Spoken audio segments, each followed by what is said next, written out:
If Biden falls out, a ton of bureaucrats fall out, and they don't want that. No, he's going to be in all the way. The regime media is going to do what it can to try and change the subject. Donald Trump hinted that Donald Trump says he doesn't know where Nikki Haley's husband is. Can you believe that? He hates our soldiers. That kind of nonsense. Do you? I mean, you said that you think that Biden holds a slight edge over Donald Trump. All the polls that I have seen show Trump leading him in battleground states, and winning key demographics that he lost in the last election. I mean, do you believe those? Not believe those? I mean, what makes you think Biden is edging him out? The fact that about 53% of Americans just irrationally hate Donald Trump, and the ability of the Republicans to screw up a lead. We saw in 2022, all the polls told us we were gonna romp. We didn't romp. Um, there's a significant chance that a bunch of Republicans won't show up to vote, and that's So I'm not putting too much stock in the polls.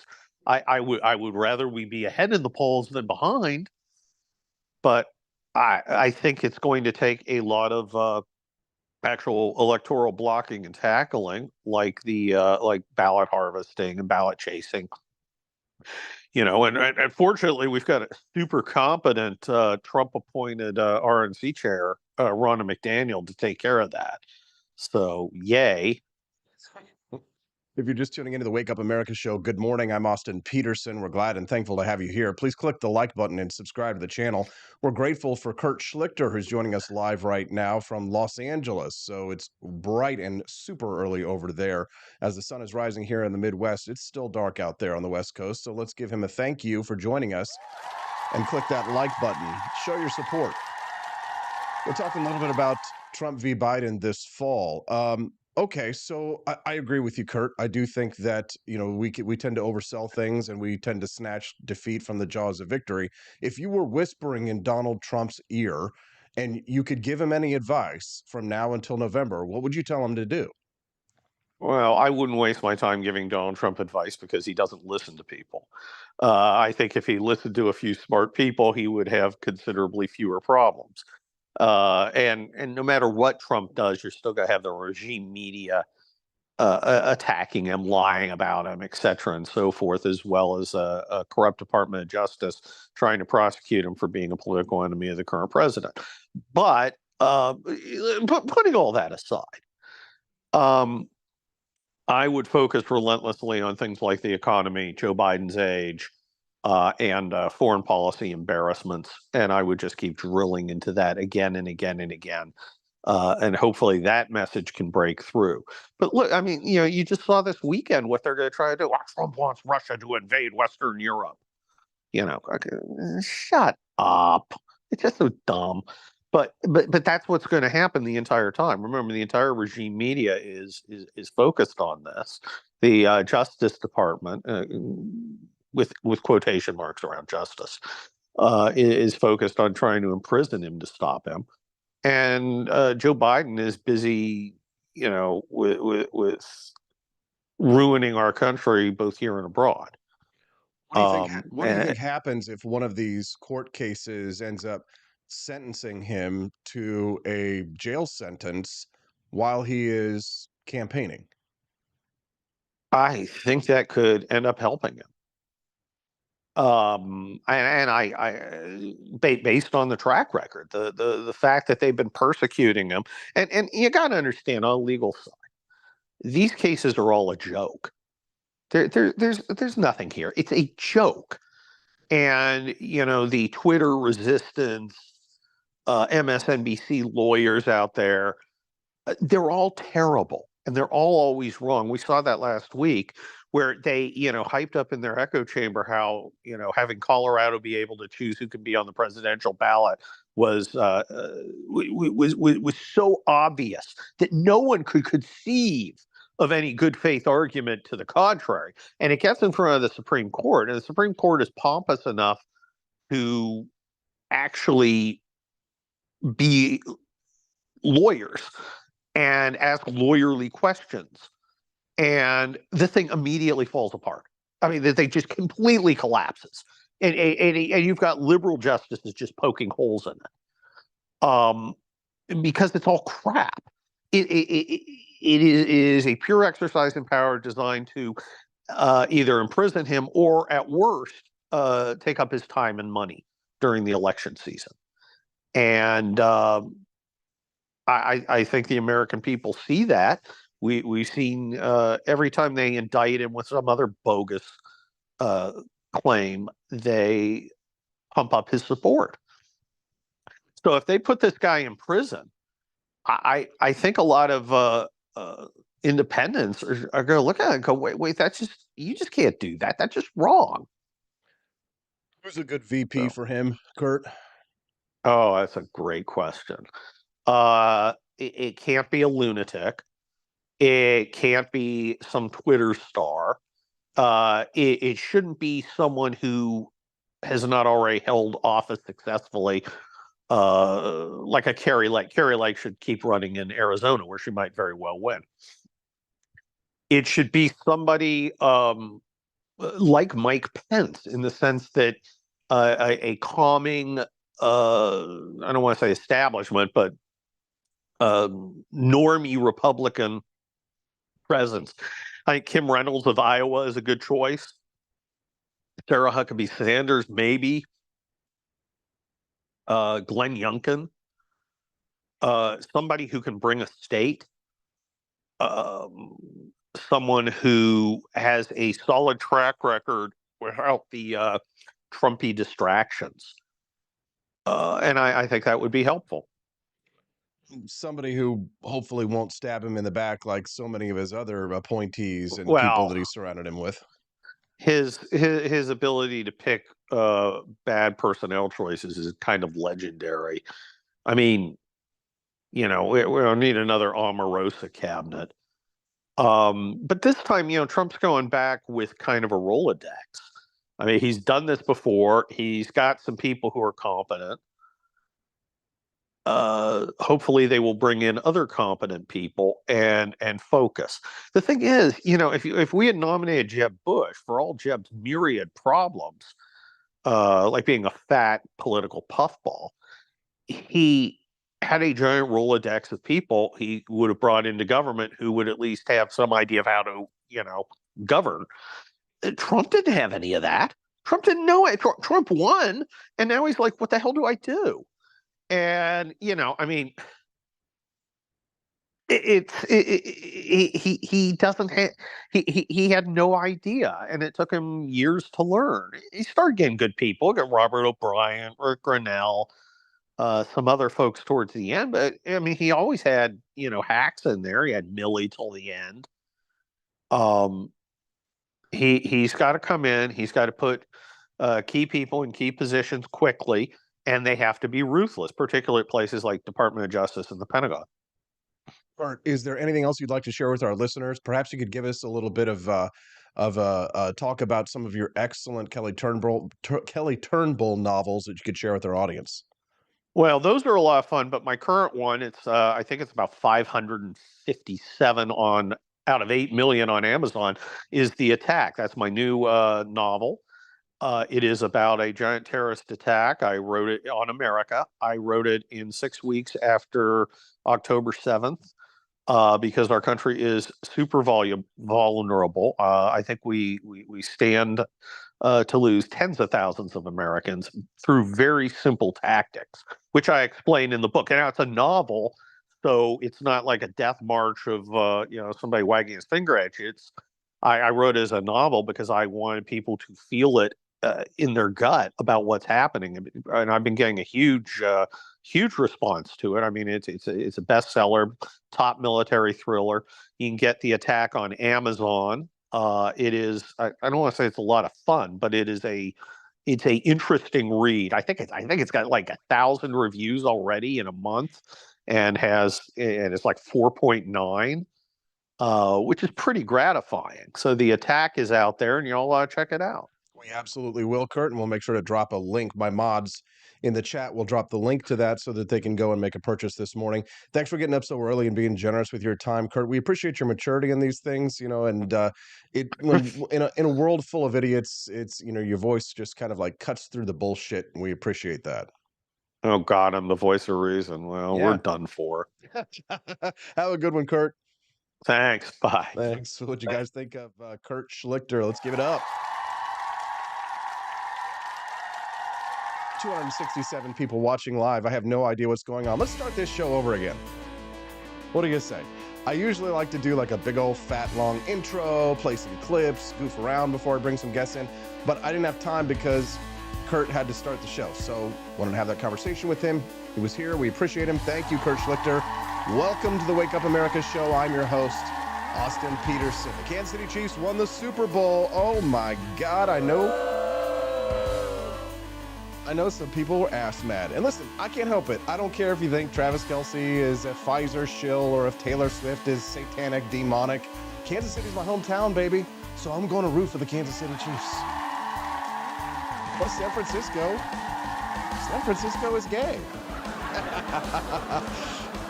Not that there's anything wrong with that. Been watching a lot of Seinfeld these days. How's life in your world? We'd love to hear from you. You can send a text to the show and let us know what's on your mind at 573-319-1586. That's 573-319-1586. Grab yourself a box of Founding Flavors coffee, why don't you? You even got a new flavor over at ap4libertyshop.com. Javier Milei under attack. U.S. Conspiratards say he's going to bring in the Antichrist and usher in the third temple.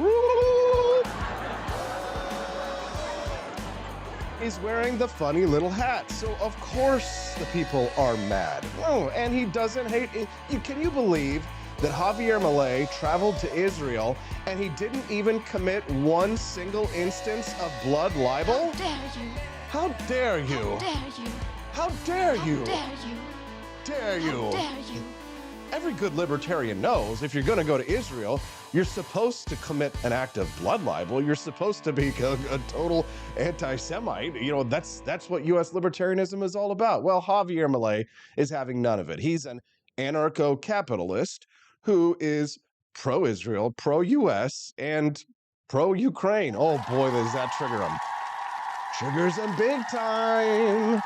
Conspiratards gonna trigger. Down, down, down. Conspiratards going down. Down, down, down. Now listen, I'm as anti-establishment as it gets, but when I see the alternative media, I see a big stinky caca-poo-poo as well. If you think that the alternative media isn't lying to you as much or more than the mainstream media or the corporate media, well, I've got a bridge to sell you in Jefferson City. Actually, there is a bridge in Jefferson City, so oops. I've got a bridge to sell you in Tuscumbia, Missouri. I have stock in the Tuscumbia Bridge Company. I will put that on the line. Anybody who wants to make a bet. Thanks so much for joining us this morning. Listen, I got a message from somebody the other day who sent me a text, and they said, Austin, I'm a new fan. And maybe they're listening to the show right now, and they're texting in, and they said, thank God, just found your show. Looking for anyone who's aware of the absolute degenerate attitude towards yesterday's last week's disclosure, that the faux president is not capable of answering some simple questions. Yes, I agree. Because he's demented. They say, excuse me, isn't that kind of important? Or am I missing something? Upon hearing this, Congress should have immediately gone into the conference all night to apply the 25th and remove this senile POS, or at least start the process. No, you've got it wrong. Please, no! No one out there seems to get it, they say. At least GW, who's texting me, says, business as usual, nothing to see. Anyways, thanks for at least ranking about it. I'll watch more. Glad to have you here. I honestly feel as if Joe Biden's mental problems might actually be the reason that Donald Trump wins this fall. How dare you? I mean, come on. A president that sounds like this. America is a nation that can be defined in a single word. I was going to excuse me. There you go. That's the Republican Party's best option this fall. Look at her. She looks like she's 19 years old, sitting there like a little lady with her legs crossed. Sitting there like a little lady with her legs crossed. No, Oh, God. No, God, No, thank please, you. no! No, thank you. No, thank you. Welcome to the Wake Up America show, where I'm Austin Peterson. I am a liberty Republican who believes in limited government, and I don't have Trump derangement syndrome. I will be voting for him this fall, which is what I was talking to Kurt Schlichter about. I also don't have Jew derangement syndrome. Maybe we need to start calling it Milei derangement syndrome, because U.S. conspiratards and anarcho-capitalists were angry. His fellow anarcho-capitalists here in the United States, who you would think would be happy to see Javier Milei, a self-described anarcho-capitalist economist, becoming the president of Argentina. He is now the most prominent anarcho-capitalist in the world. Give it up, Javier Milei. Javier. Shaking up politics here in the United States. I think Javier Milei has actually shown more about the United States liberty movement and the right in the United States than he's shown about liberty in Argentina. As a matter of fact, Javier Milei, not 5 minutes ago, retweeted me, AP, with the following. Excuse me. This tweet is damn near presidential. Well, it's literally presidential, just retweeted by the president of Argentina. Here we are. Sorry, I really need to just soak in this glow.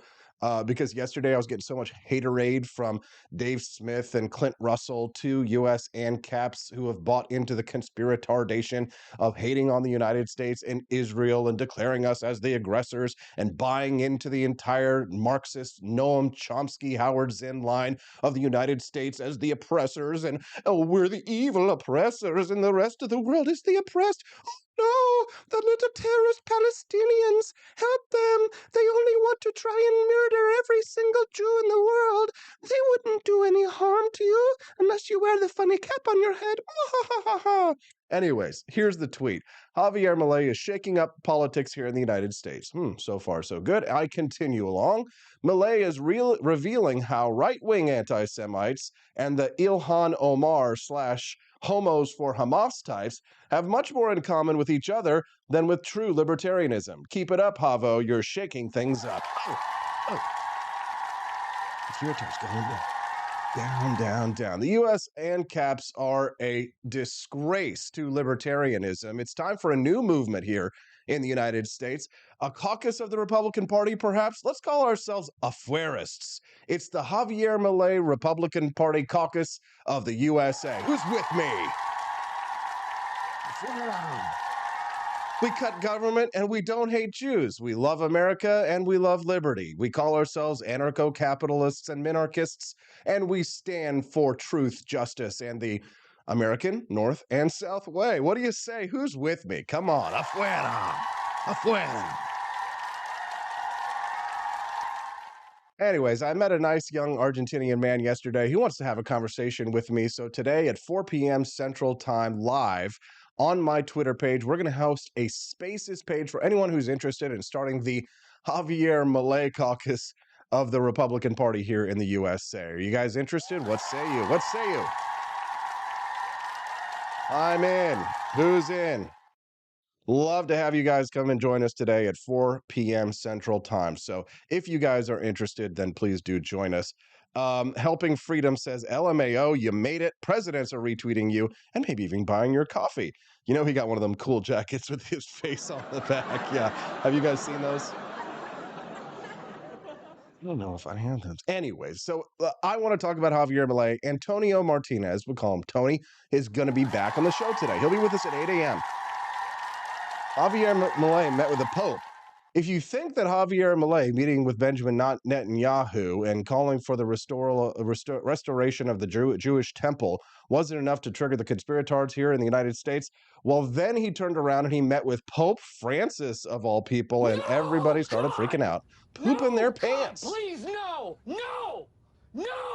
Pooping their pants. How dare Javier Milei say mean things about the Pope when he was running for office, and then say nice things and give the Pope a hug once he won?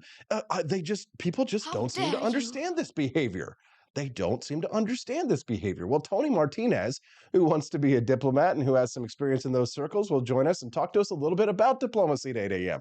I'm not a diplomat, so I don't have to be diplomatic, so I can call a spade, a conspiratard, and I can say what I please. It's my show, damn it. It's the Wake Up America show, and 861 people are watching us live. What's up? Listen, if you like what you're hearing, just stick around for 5 minutes because I'm pretty sure I'm going to say something to disappoint you soon enough. It's anarchy here on this show. Sometimes we think one way, sometimes we think another, but we are not slaves to orthodoxies here. We believe in liberty, but we also believe that we have the right to change our mind. We also believe in the idea that you should say what you believe today in hard words, though it may contradict everything you say tomorrow. Oh, you are sure to be misunderstood. Oh, well, is it so bad then to be misunderstood? Every great and pure human being on this planet was misunderstood. To be great is to be misunderstood. Can I get an amen from the audience? How about a like? I'm gonna click that like button. Why don't you tickle it? Just click that like button, swirl it around, and then right there in the like, and then subscribe.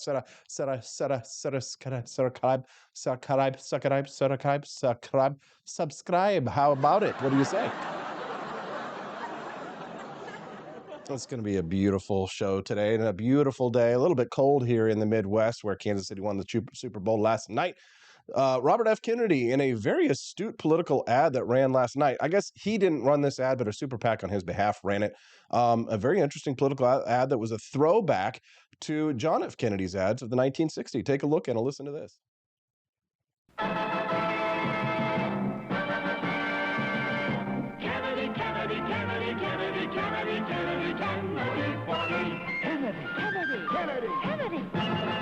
Do you want a man for president who's seasoned through and through? A man who's old enough to know and young enough to do? Well, it's up to you, it's up to you. It's strictly up to you.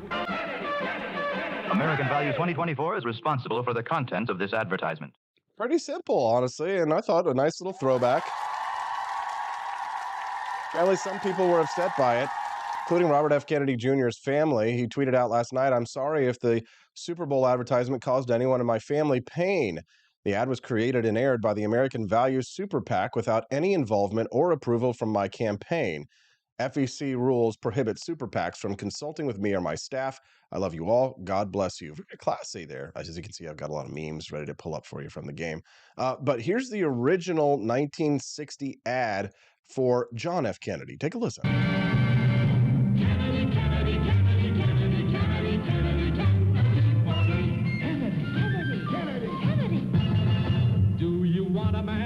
President who's seasoned through and through, but not so doggone seasoned that he won't try something new. A man who's old enough to know and young enough to do? Well, it's up to you, it's up to you. It's strictly up to you. Do you like a man who answers straight, a man who's always fair? We'll measure him against the others, and when you compare, oh, Harry Truman, you cast your vote for Kennedy, and a change that's overdue. So it's up to you. It's up to you, it's strictly up to you. Kennedy, Kennedy, Kennedy, Kennedy, Kennedy, Kennedy, Kennedy, Kennedy. Kennedy and LBJ. Oh, Jesus. No, God! No, God, please, no! No, thank you. Kennedy.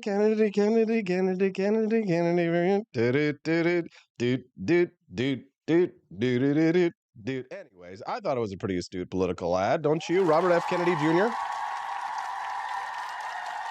It wasn't him that ran it. It was a super PAC on his behalf. Ben Shapiro tweeted out last night that the RFK Jr. ad, which uses the 1960 JFK ad, was shockingly politically astute. Ben Shapiro had that to say last night, talking about that advertisement. What did you think of the Robert F. Kennedy Jr. ad?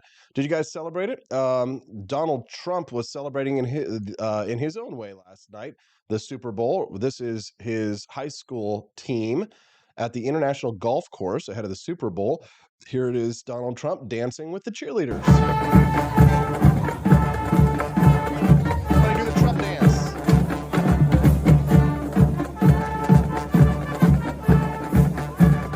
Come on, Donald. Shake your groove thing. You know, as far as U.S. presidents go, the Donald Trump dance, I'm going to say, is actually pretty good. I used to actually have a video of the Trump dance that I would pull out, whip out in this thing. Let's see if I still have it in there. Clean scene, scene 2, gold scene. Nope. RX commercial debate scene, guest plus. And I don't have it anymore, sadly. Anyways, as far as presidential dancing goes, you know, Al Gore could never pull off moves like that. So Donald Trump definitely excited for the Super Bowl, as you can see. Give it up for the Kansas City Chiefs. Some of the best memes to come out of the Super Bowl last night. Oh, that was that ad where they were washing her feet and the Christians were all really mad about it. This one made me laugh. She is not built like a 2x4. That's Travis Kelce in a rage, screaming at his coach, and he even kind of manhandled him, Coach Andy Reid there last night. It was kind of a weird moment at the Super Bowl, but I liked all of the memes that they made of it with Travis Kelce screaming in his face.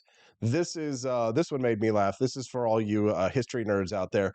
He's screaming, "Why is it called Pickett's Charge when it was Lee's dumbass idea that wasted 3 divisions for ego? It should be called Henry's Hunt's Dunk because the way he played E. Porter Alexander like an auto harp and shredded the Confederate assault." Okay, history nerds. Kennedy, Kennedy, Kennedy, Kennedy, Kennedy, Kennedy. This was the reaction in San Francisco versus Kansas City. San Francisco here on the left, and Kansas City on the right. What is happening?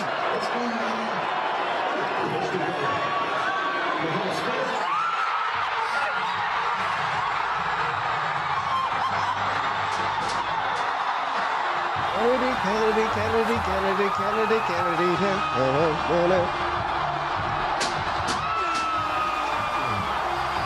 Sorry, San Francisco. Had to do it. Another Super Bowl ad last night that was triggering up last night about Christianity and Jesus washing the feet of friends and enemies. Take a listen. And look. Here we have a man washing someone's feet.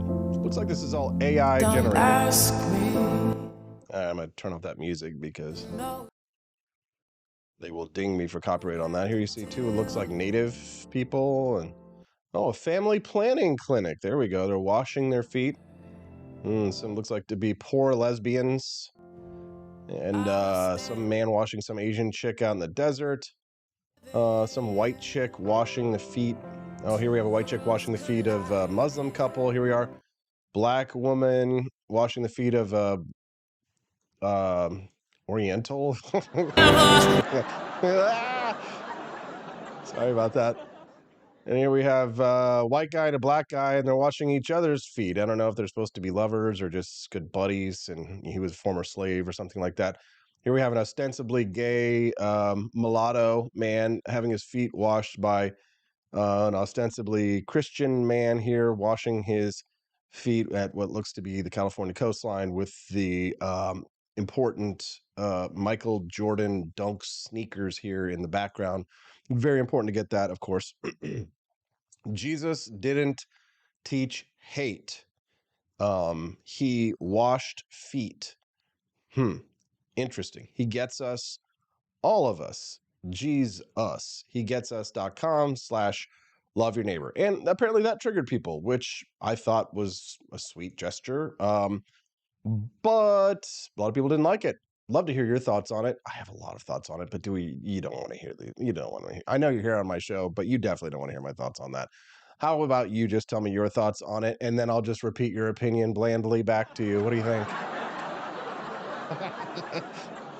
Just kidding. But you can send me a text at 573-319-1586. Again, the text lines are open. Send them in. 573-319-1586.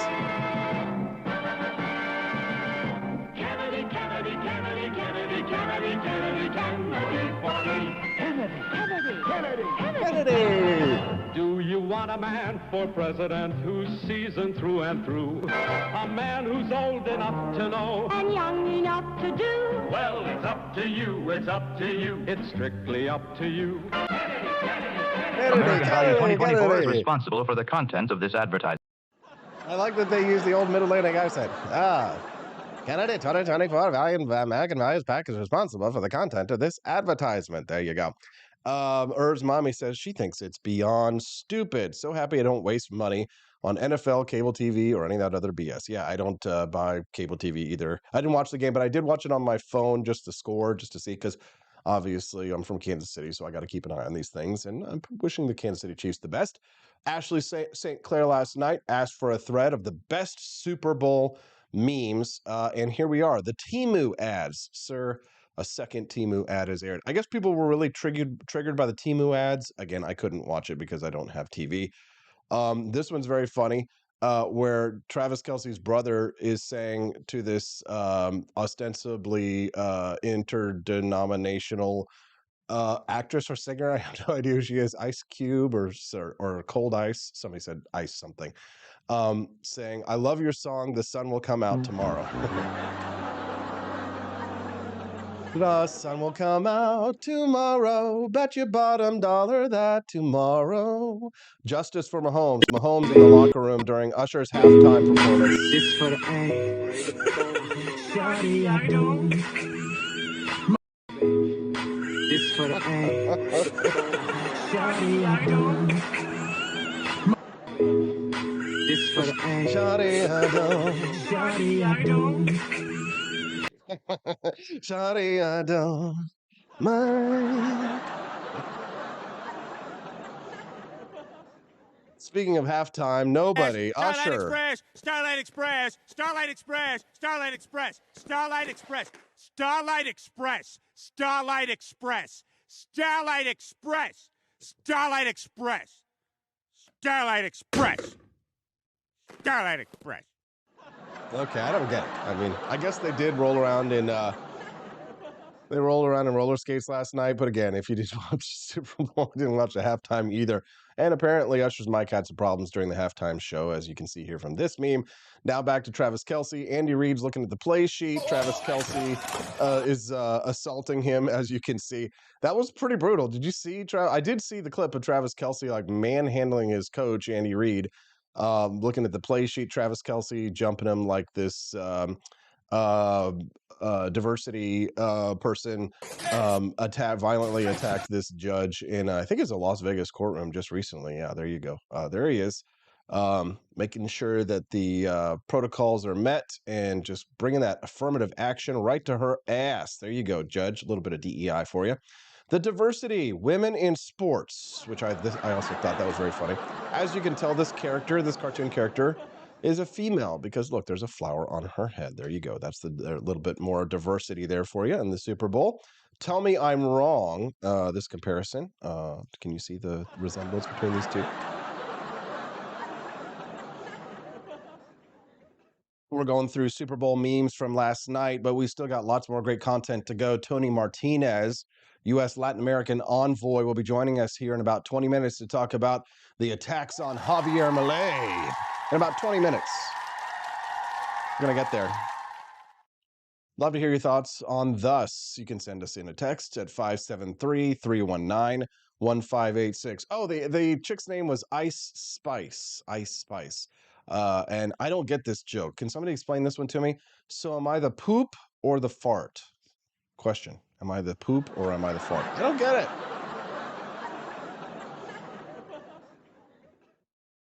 This one's pretty funny. Someone actually decided to take a picture of them from the game last night and put them on the Splash Mountain ride, which is racist, which is quite racist. You can see here. And here you can see the Pfizer ad in your face. Me just trying to live my life from Natalie Danilician. So that one was very funny. Look, it's Liz says roid rage. Eric M's got a beef with Donald Trump, saying the border crisis is Trump's. Oh, the border crisis is Trump's fault, says the legacy media to Americans. That's funny. Okay, so not a attack Trump one. This is an attack on the legacy media. We got to win this game, or Taylor is going to break up with me and write a song about it. There it is. Sorry, hold on just one second. We got to get back to this, the best part of the show.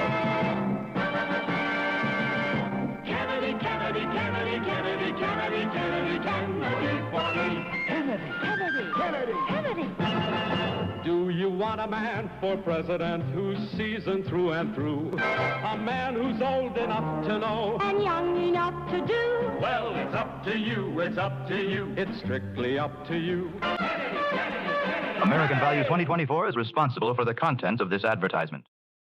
There it is. American Values 2024 is responsible for the content of this advertisement. Good morning to my smoking hot redheaded libertarian wife. Nice to see you. Stephanie says that I am featured at rumble.com. Thank you, Rumble. Kennedy. Da, da, da, da, da. We're doing the memes today from the Super Bowl last night. Before we move on to Javier Milei, we'll be talking in about 20 minutes about that. Royce Lopez tweeted last night, Jay-Z looks like a black grandma, sick of raising her daughter's kids. Yes, he does. Here's a funny one. Travis Kelce talking about his girlfriend. You think I don't know she's just a hard 6? Ooh, yikes. That's awful. How dare you? How dare you? Me explaining how the Federal Reserve causes inflation, the lady in front of me at Publix. That's a good one. That's a good one. I'm going to give that one a retweet. Taylor makes her way down from VIP to the field. That's a good one there. She's landed her plane on top of the crowd and just makes her way down to the field. There you go. Taylor says I have to start sticking up for myself at work more. That's a pretty good meme. Good meme. Kennedy, da, da, da, da, da, da, da. Helping Freedom over on the Rumble chat says Kennedy will be the Libertarian presidential candidate. No, God! No, God, please, no! No! Yes. No! The enduring legacy No! of Dave Smith and the Mises Caucus will be to hand the party over to socialists. And well, the question is, will they be able to get more votes than Gary Johnson? Wouldn't it be a weird, bitter irony if Robert F. Kennedy Jr. takes over the Libertarian Party, runs as their nominee, and gets more votes than Gary Johnson, who was actually more libertarian? It would be, well, good reason to join us over in the Republican Party. What do you say? Come on. Can I ask you a quick favor? I just saw that USS Long Beach CG-9 and Freeman 55 just started following my channel. So I'd love it if you would do the same.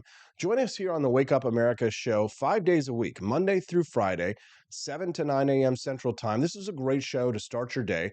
Find out what's happening in the world. You get some hard news and reporting, and you get a little bit of soft journalism as well. We goof around. We talk about memes. We play clips. We make some jokes, and you're going to get caught up on what's happening in the world. You're not going to miss anything big that's happening in the world if you're watching and listening to the Wake Up America show. I consider myself a liberty Republican. That means I believe in economic freedom and personal liberty. All of your liberties, all of the time. So click that subscribe button and come back and join us tomorrow morning, the next morning, the next morning, and the next morning, because we've always got great guests on the program.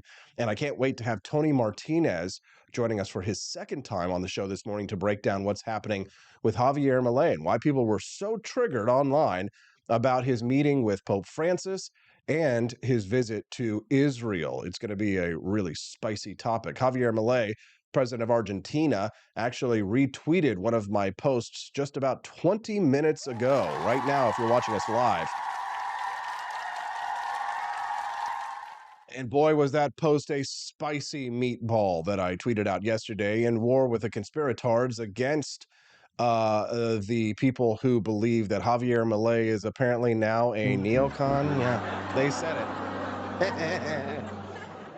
I mean, I've been getting the neocon label for years because I won't simp for terrorists or suck Putin's KGB, his disco stick, if you will, you know. How dare you? Anti-war has become, and non-intervention is really just a cover for making excuses for Islamic terrorism and their theocratic views that everyone must adhere to, and for dictators. If it's anti-U.S. or anti-Israel, then it's anti-war, apparently. For us here in the United States who haven't gone off the deep end and who still believe in the principles of liberty, like Javier Milei, it's time for a new movement. It's time for us to start making plans for a liberty movement without all of this conspiratardation. Are the elites like the WEF at Davos coming for our liberties? You damn right they are. And we should absolutely fight for a libertarian view of things And we should absolutely consider that the United States is Pax Americana. Our belief that the United States should be the policeman of the world must be reconsidered. Should we spend less? Absolutely. Should we reconsider our involvement in Ukraine? Absolutely. It's time for us to start rethinking these things. Oh my God, guys, you know what I forgot to tell you? I feel like an idiot. Oh my gosh. The bonus content today. The bonus content. Oh, I feel like such a doofball. So here's the thing. You do not want to miss the bonus content today from the show. I produced something very special for you today, and I almost forgot it. This week, we're doing the top 5 most libertarian presidents of the United States. You do not want to miss today's. Here's the deal. Every day on the Wake Up America show, I produce bonus content that you can unlock through your Rumble Rant donations. If you would like to find out who the most libertarian presidents are, I have the top 5 for you this week. Then you've got to make a Rumble Rant donation. And if we can raise at least $50 by the end of the show, then you will unlock today's top 5 most libertarian president. Would you like to see that? If we don't unlock the content, then it goes away. So you don't want to miss that. No, Yes. God, please, no. Are you curious to find out who the top 5 most libertarian presidents in American history were? I think you are. I should have introduced that at the beginning of the show, but now's your chance. And I think that the top 5 results are really going to surprise you. Some of these names are really going to make you want to deep dive more into American history, especially the history of liberty in the United States. Of course, when you look at the presidents in regards to their views when it comes to limited government, economic freedom, personal liberty, you have to judge on a curve, right? It's a sliding scale, because the United States isn't like Argentina. We've never elected a libertarian president. Javier Milei is the only libertarian president that has ever been elected in all of history. Give it up, Javier Milei.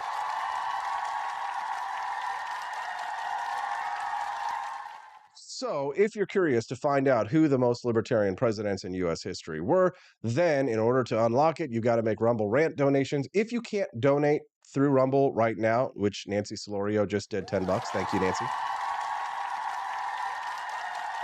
You can do it on our website, and it counts at wakeupAmericaShow.com/support. That's wakeupAmericaShow.com/support. And I tell you what, just to make it easier for you and for the capitalists out there who like to exchange tangible things for money rather than intangibles like my digital downloads of awesome libertarian content that I produce exclusively for this show, I will count purchases at the shop during the show. So if you've been looking to get that Javier Milei Afuera shirt, or if you'd like to grab a box of Founding Flavors coffee, I will count that towards the $50 total. What do you say? Am I not a generous God? There you go. So if you'd like to find out who one of the most libertarian presidents is in American history, then get those Rumble Rant donations in by the end of the show, and you will get your extra content. And boy, today's is absolutely beautiful. So I really hope that you guys managed to, I hope that you guys managed to unlock it by the end of the show, especially because it's just a very special new bonus content that I have for you today. All right, Austin, it's time for you to move on. How dare you? Shut up about it, Austin. It's time to rock and roll. 10 minutes left until we have Tony Martinez on the show to discuss Javier Milei. Let's get back, though, over to our memes. Kennedy, Kennedy, Kennedy, Kennedy, Kennedy, Kennedy, Kennedy, Kennedy, Kennedy. Do you want a man for president who's seasoned through and through? A man who's old enough to know And young enough to do. well, it's up to you, it's up to you, it's strictly up to you. American Value 2024 is responsible for the contents of this advertisement. Maddie Megatron asking the real questions over there said, did you see Sleepy Joe blame shrinkflation on the corporations as if the corporations have the power of the printing press? Well, to be honest, if you actually look at the Federal Reserve's board, then it's like JP Morgan Chase and the labor unions. Like there's a lot of private corporations that are on the board of the Federal Reserve. And So, to some extent, they are responsible for inflation, but only if you consider that the Federal Reserve is neither public nor truly private, but some kind of quasi governmental institution that's private when it wants to be private and public when it wants to be public. But you can lay the blame of the inflation that we're struggling with right now on both of the most recent administrations. It's sad, but it's true. The reality is that each president and each administration that has come in has just spent us into oblivion. And certainly the pandemic didn't help, and some spending may or may not have been inevitable. But at the point, what did they print? Like $6 trillion? It was unbelievable. Kennedy, Kennedy, Kennedy, Kennedy, Kennedy, Kennedy. Dun, dun, dun, dun. Dorkness Rising. First time I've seen you in the Rumble chat. Welcome, sir. Look at that. Whenever somebody new joins us, I always like to give him a shout out. So he says, love that ad. Me too. I thought it was actually pretty funny. Welcome to the Wake Up America show. If you're like Dorkness Rising and it's your first time watching us here today, make sure you drop a comment as well. And please introduce yourself. We like to make friends. Click the like button, subscribe to the channel.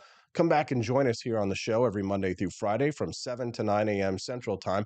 Let's take a brief little detour here and listen to this clip of Sunny Hostin from The View talking about her ancestry when she realizes this is a woman who believes in reparations, that she might actually owe some reparations to herself. Take a listen. Wow. I'm a little bit in shock. I just always thought of myself as Puerto Rican, half Puerto Rican. I didn't think I was, my family was originally from Spain and slaveholders. Yeah. So how are you feeling, my friend? I think it's actually pretty interesting that my husband and I have shared roots. Yeah. So I do appreciate that. And I think it's great for our children to know this information. Colonizer. I guess it's a fact of life. Slaver. That this is how some people made their living, on the backs of others. Is it really, Sunny Hostin? Really? Where's the evil laugh button? She's a dude, 99% sure from Spain, says Metal Detectorist FO5. What's up, Metal Detectorist? How you doing, brother?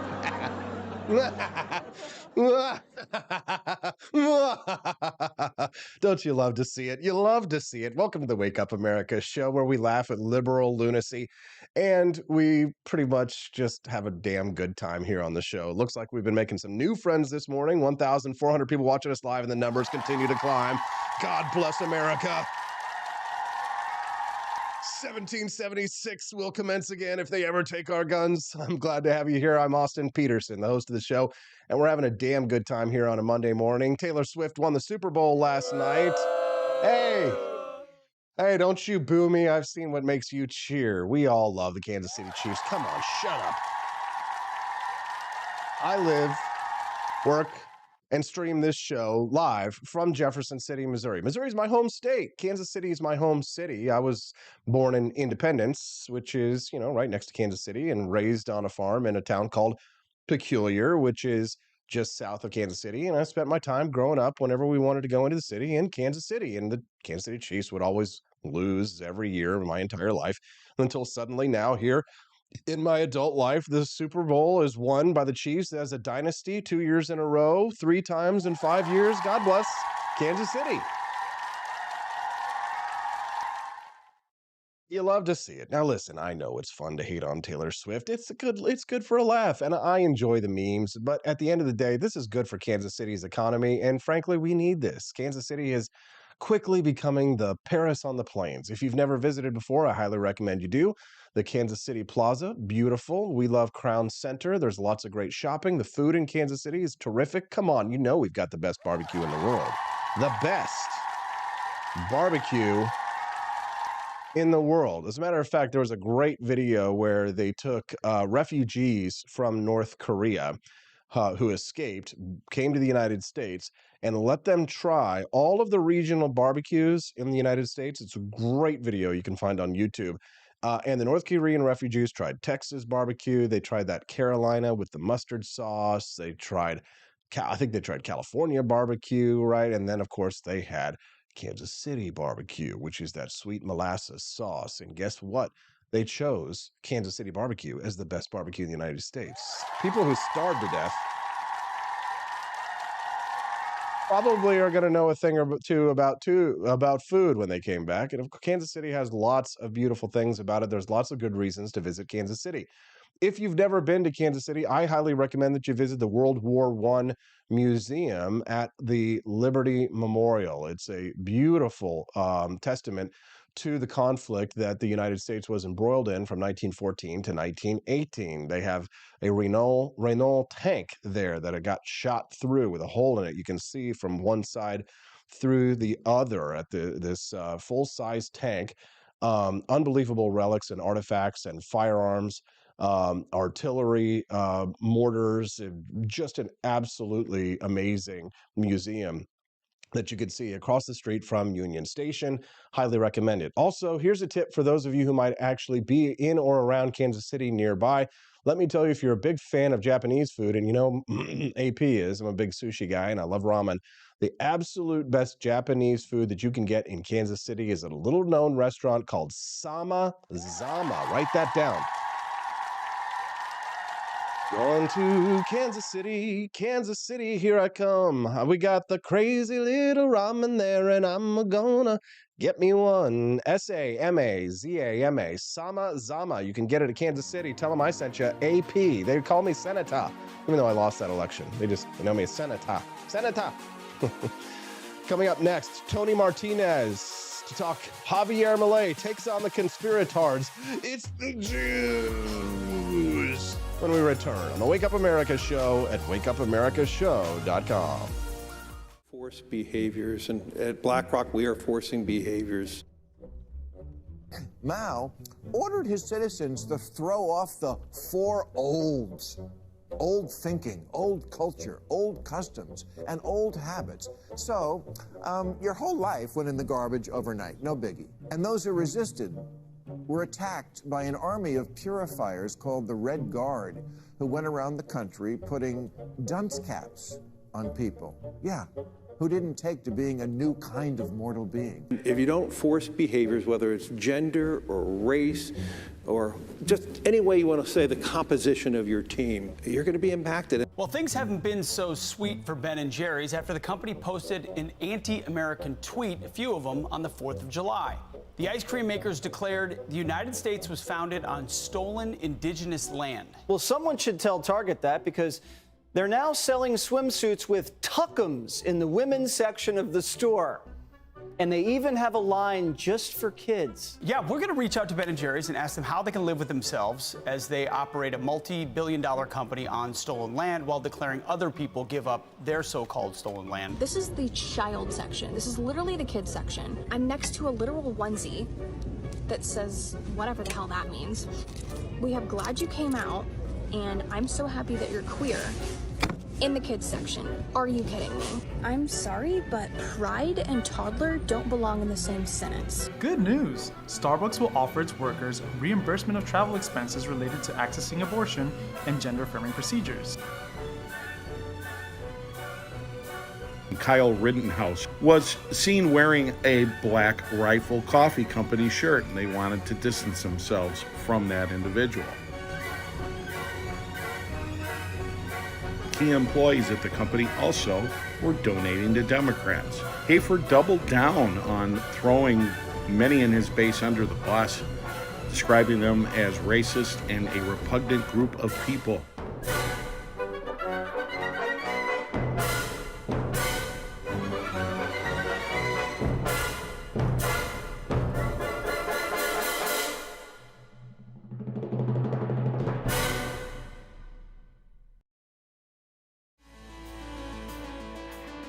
Welcome back to the Wake Up America show. I'm Austin Peterson. Glad and thankful to have you here. If you're just tuning into the show, make sure that you click like and subscribe to the channel. We'd love to have you come back and join us here on the regs. Every Monday through Friday, the show streams live from 7 to 9 a.m. Central Time. So make sure you come back and join us and click the like, subscribe, and if you really enjoy us, make a Rumble Rant donation today to the show. Help us to stay in the business of supporting the ideas of economic freedom and personal liberty. Javier Milei catching heat over the last week for his trip to Israel, where he met with Benjamin Netanyahu and many Jewish leaders of the sect of Judaism that he happens to prefer. No word on whether or not he's actually converted yet to Judaism. We're going to hear from Tony Martinez here in just a moment on that. But another meeting that he had in his diplomatic tour with the Pope, Pope Francis of Argentina. Certainly triggered a lot of people and led some people to wonder why he said negative things about the Pope before he was elected and is now shaking his hands, seemingly saying nice things. Pope is, of course, from Argentina, after all. Joining us live on the show right now with audio, perhaps no video, Tony Martinez. What's up, Tony? Can you hear us? Well, we don't have Tony just yet, so I'm going to go ahead and do a little dance while we get Tony on the show. Sometimes people have a little trouble with their connections. What say you?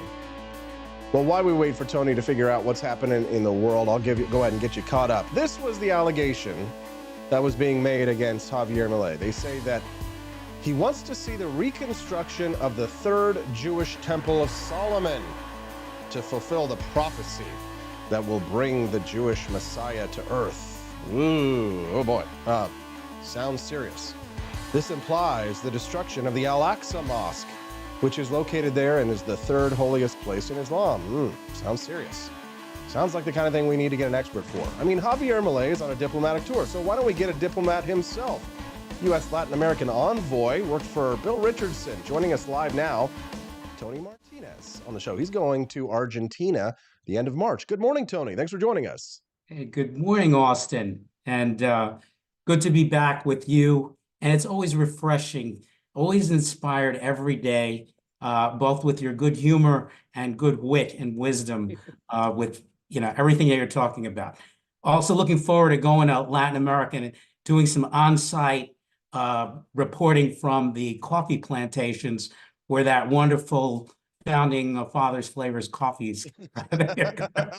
Absolutely, Tony. Well, I'd love to be able to make the trip with you if I can make that work. I do have a pregnant wife and some other obligations, but we'll see if I can make that work. And I'd love to get a chance to sit down and pick Javier Milei's brain on camera about the foreign policy questions.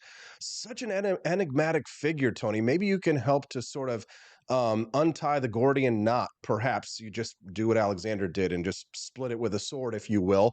Javier Milei is under attack for appearing with a sect of religious Jews in Israel.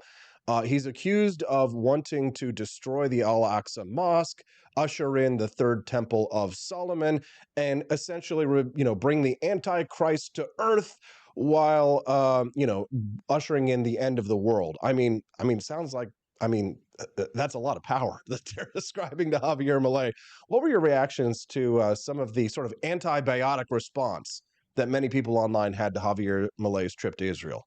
Well, I think Javier Milei is probably one of the most authentic leaders we have right now anywhere on the planet. This is a man he's actually a very spiritual man. I wanted to show the people, I wonder, how did Javier Milei get interested in Judaism and all of that? Well, it's because of this book, which is... You gotta have it, put it in front of your face. Put it in front of your face. Right, yeah. There we go. Yes. Toward a Meaningful Life, which is the book that I think opened up his journey. Remember, anybody who's on a spiritual journey, it's a journey of discovery. And it's about applying people's principles. And he's really connected with that. And he's really embraced that. And, he's very matter of fact. And so would be expected for Javier to meet with people that he considers are his kindred spirits, kindred souls. And he's on this journey. And just like how he connected with the Pope after they had this huge discontent because the Pope was talking about social justice. And as we know, Javier Milei really criticizes social justice because it's been abused and is used as an excuse to take away people's liberty and property and rights. And so that disconnect. But he bridged the gap because of his humanity, of his humility. I mean, when he went to see the Pope before they had their formal meeting, he went up to him and they looked at each other and he said, "Hey, is it okay if I give you a hug?" And the Pope said, "Of course." They gave him this huge warm hug. They connected. Javier Milei has the ability to connect with people, and people understand where he's coming from and what he believes in. And he did this in Israel. He made it very clear that he stands with Israel. He believes in their right to exist in peace, to be free from terrorist attacks. And,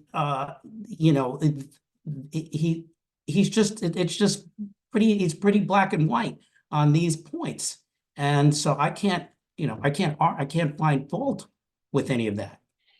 Okay, so then we understand why Javier Milei is doing what he's doing, but the backlash that he's received, I mean, he's trending on Twitter right now, and the top tweets that are driving the conversation surrounding Milei are very harsh criticisms of his overtures, not only to the Pope, but also to his religious sect that he identifies with in Israel. What do you think the fundamental basis for these criticisms, where do they lie?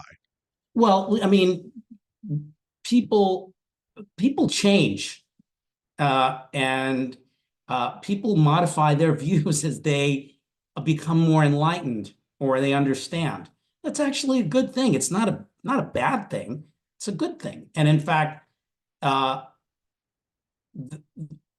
everyone has to accept that Javier Milei, as I keep saying, is a spiritual man, and he's guided by what he believes in, and that's discomforting to some people. We would think, for me personally, for example, I used to believe that government was always going to do the good thing or the right thing. And we know, and I've spent my career trying to fix the problems of government. And so I've had to accept, and I've said, the government's going to screw things up. They're not going to fix things. And so we have to really control that. But that doesn't make me less enlightened. And I'm more enlightened because I have a better understanding. In diplomacy, you need to look at a situation with what I call 360-degree optics, because you have to appreciate where people are coming from. And so, Javier Milei is consistent. He's always said that he believes in freedom.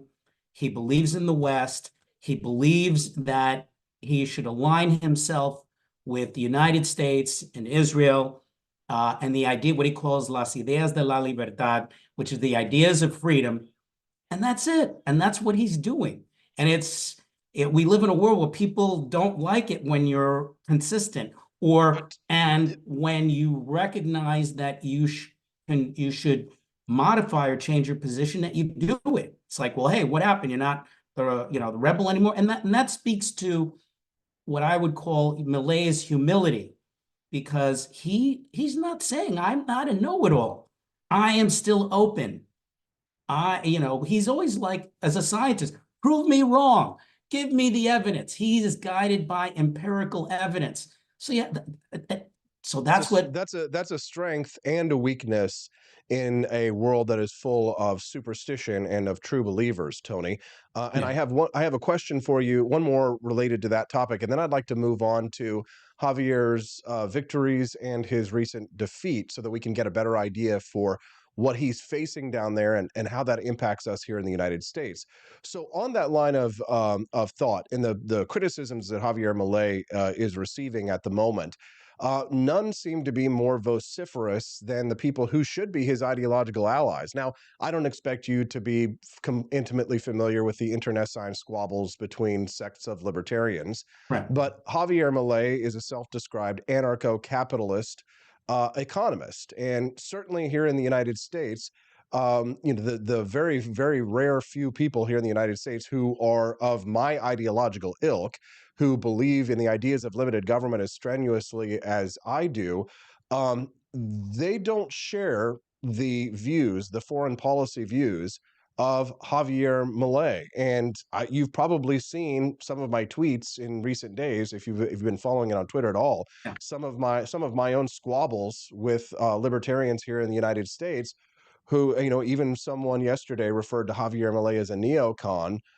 which I get called all the time for my view of foreign policy. But do you see this disconnect between people in the United States that are, these limited government types, the more extremists on the right that, share my ideological position, but who are 180 degrees when it comes to the idea of being pro-US or pro-Israel? Like, that is anathema to them. Like, these people who should be so delighted are turning on Javier because they've bought into the same ideas as Noam Chomsky and Howard Zinn and other Marxists when it comes to the idea of the United States as evil imperialist aggressors. Javier Milei rejects that, and strangely, American libertarians embrace it. Do you see this fundamental, strange juxtaposition that we have? Well, yeah, I agree with you on that, but I think this also goes reflection of human behavior. We are wired as human beings. We want to be right. The last thing we want to ever be is be wrong. Number one. And then another thing, that if you want to be effective, you have to see things as they are, not as we would like them to be. Because once you can grasp that reality, then you can actually be in a position to change things.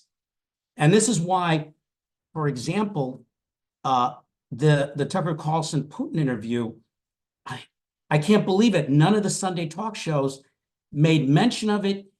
And that is a critical interview to that. And even though whatever we think about Putin as a leader and as a human being, as a man, he's in charge there. And he communicated some very powerful points that we have to deal with and accept.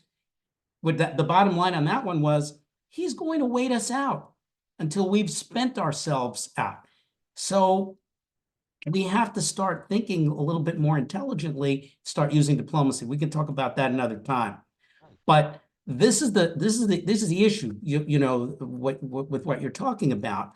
When Javier Milei changes or he comes to a different conclusion, it's unsettling to people. Well, wait a minute. I thought you said this, and I thought you said that, and how can that be? And no, that doesn't make sense. That's not how I was taught. But Milei is the president of Argentina, of all Argentinians. Not everybody in Argentina is an anarcho-capitalist. So we, what I believe Milei is trying to be is a good professor, a good teacher, a good coach.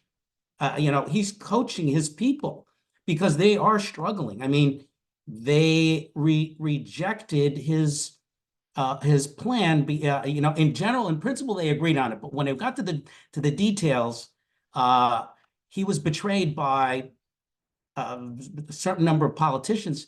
And so he just said, let's pull the whole thing back. That's what I would like to move on to, Tony, but I want to set it up so our audience knows exactly what we're discussing now.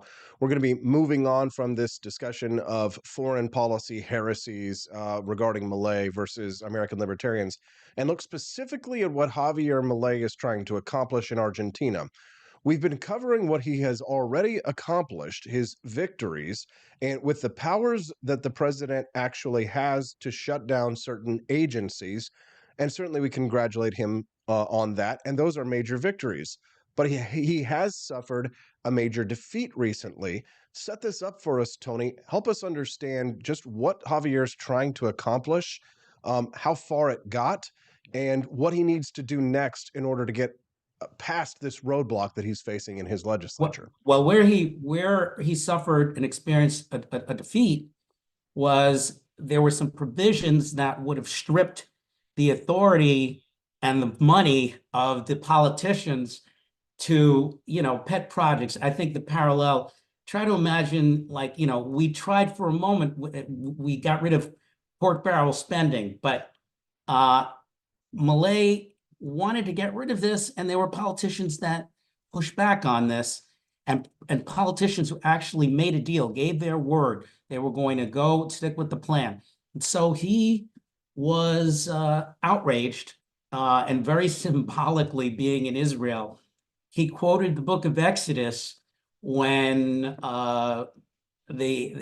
when Moses had separated to go up to the mountain to get the 10 Commandments. The Israelites went and they made the golden calf, and they committed all these different things, and he came back and he broke. He said, "What are you doing?" So he basically did two things politically. He pointed out who broke their word. So I commented, probably in the next election, those politicians are going to be afuera. And then he just said, listen, I have the power to call for a non-binding plebiscite.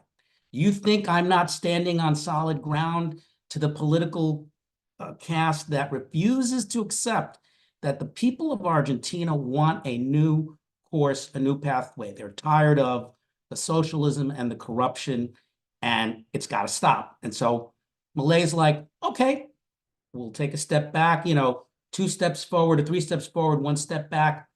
He's still going to move forward with his agenda. So you probably will see a plebiscite, and that will send a very clear message. And also, as time goes on, he had for the first time in a long time, a fiscal surplus on the number. The numbers are slowly working to his advantage, but he's still not out of the woods yet. He said that they're like 85% of the way there to being able to dollarize, but he doesn't want to pull that trigger because he doesn't want to have a situation using history as other teachers where you have other Latin American economies that dollarized, like Ecuador, and was a real shock. So he's trying to do this as intelligently as possible, but I think it's coming. If you're just tuning in the Wake Up America show, good morning. I'm Austin Peterson. It's nice to see almost 1,000 people watching us live this morning. We're grateful to have you here. Thank you to Rumble.com for featuring us on the front page today and introducing us to you. Do us a favor, click that like button and subscribe to the channel, totally free, and come back and join us every Monday through Friday from 7 to 9 a.m. Central Time, where you can find great guests doing great interviews like Tony Martinez, who's joining us live right now, U.S. Latin American Envoy. You can find him at x.com, USLATAM Envoy. Tony Martinez used to work for Bill Richardson, and he's going for a career in diplomacy, which is when you can tell he's being very diplomatic in this discussion that we have today. I need a new handle instead of AP for Liberty, AP for Skirmisher, because I'm the type of guy that you send out when you're ready to pick a fight and start a battle. We're glad to have you here, though, Tony. And actually, I am curious about your thoughts on that Tucker Carlson, Vladimir Putin interview. I found there to be many important revelations that came out of that interview. I thought Tucker Carlson did a damn fine job of pushing him on several issues. And then Vladimir Putin did a damn fine job of sort of hornswoggling Tucker a little bit, even getting in a little jab about Tucker Carlson failing to meet the standards of the CIA and get in there. That was actually a pretty astute little jab that Putin threw at Tucker Carlson as well. Give us your thoughts on that interview. Well, I thought it was a historic interview. I thought it was an interview that we needed to have because we've only been getting one perspective on this whole conflict. We need to see the entire, all sides of this. And we also, like I said, we're dealing with a man that whatever you think about him, he's very clear and he's on solid footing. And we know his history. He is ruthless and merciless with anybody who's opposed to him or challenges him. I commented, in a different world would have been, Alexei Navalny, who would be the interview with him. Maybe we wouldn't even be having this interview or this conflict. But Putin is the president of Russia, and he's in charge, and he's waiting us out. He basically has said that. So why are we going to and this is an existential question. Why are we going to put ourselves at the, furthermore in debt and furthermore in disequilibrium, and endangering our own security? And I couldn't argue with this point. He says, why aren't we focusing on our $34 trillion debt? Why aren't we focusing on our border and immigration crisis? Why aren't we focusing on the things that are dividing us back here at home and spending all this time, energy, and resources where ultimately he's basically said, the odds are in my favor and I'm just going to wait you out. So somebody's got to get smart here. What does this look like, though, Tony, from a diplomatic view? I am not in favor of the United States getting involved in this conflict even deeper. It's not that I want Russia to win. I certainly don't. I see Putin as a dictator who committed an intervention and an invasion that I believe to be illegal. But at the end of the day, I don't think that this is the United States' fight. Ukraine is not part of NATO, and we have no obligation to defend them. And I'm sick and tired of the United States getting involved in every conflict around the world. At some point, Russia can wait us out. They can bankrupt us.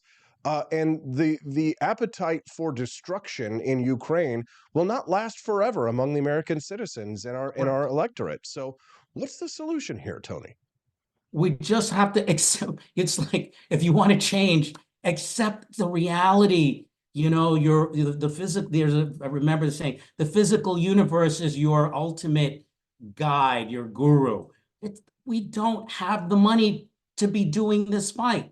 We don't have the resources. We have serious problems. Would we love to be able to help? We can't solve everybody's problems. By trying to solve everybody's problems, we're actually weakening ourselves. We have to take care of ourselves here at home so we can be strong, so that we can be in a stronger position to actually be of help to other countries. But we can't be the world's policeman. It's just not in our capabilities anymore. The world has changed. If you were to be whispering in Donald Trump's ear, and he becomes the president of the United States, let's say that you, Tony, become extremely famous from the thousands of people who watch the Wake Up America show, and word gets back to Donald Trump. You're put on as an envoy to Latin America, say to Argentina, for example. But you have Donald Trump's ear for 10 minutes. What are the top priorities that you would recommend to him in regards to diplomacy and foreign policy? Well, I would have his ear because he and I went to New York Military Academy, and his mentor at New York Military Academy was Colonel Theodore DeBias, who was my mentor as well. It was like a second father to me.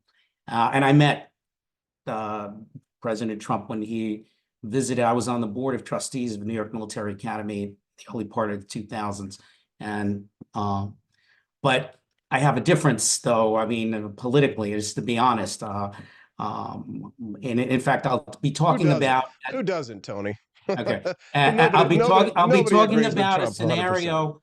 I'm going to tweet out a scenario where Biden is not going to be the Democratic nominee, and Donald Trump actually has an opportunity to become the kingmaker instead of the president, and obviously save his hide at the same time, politically and legally. But that's that'll be on my tweet later this morning. So we'll let everybody look at that. But I would say too, if Trump was to be president, I would say we need to be working with people like Javier Milei so that we can address the root causes of all of this migration, which is poverty, drugs, corruption, and a broken immigration system that has to be fixed by Congress. It can no longer be politicized.